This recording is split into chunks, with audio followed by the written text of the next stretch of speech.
ஓம் ஸ்ரீ சாய்ராம். ஜனவரி 25, 2024 சுவாமி வழங்கும் இன்றைய அருளமுதம். அகங்காரமே உங்கள் ஆன்மீக முன்னேற்றத்தின் முதல் எதிரி. அகங்காரம் கலியுகத்தின் தலைமை நிர்வாகி போன்றதாகும்.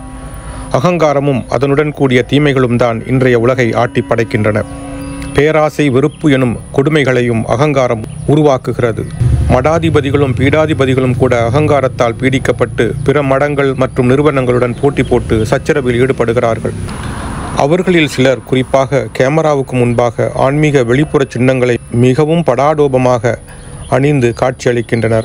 ஆன்மீக சாதகன் ஒரு நாயைப் போல உண்டு, ஒரு நரியைப் போல சஞ்சரிக்க வேண்டும் என்பது ஒரு பிரபலமான பழமொழி.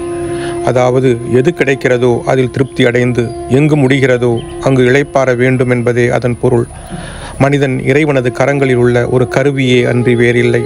அவனுடைய திட்டங்கள் இறைவனுடைய திட்டங்களோடு இசைந்து இருந்தால் மட்டுமே வெற்றி பெற முடியும். தெய்வீக அருளுரை, அக்டோபர் 4, 1965. அகங்காரம் அபாயகரமானது, ஆற்றல் மிக்கது. அது உங்கள் நற்குணங்களை அழித்துவிடும் என்கிறார் பகவான் ஸ்ரீ சத்திய சாய் பாபா. ஓம் ஸ்ரீ சாய்ராம்.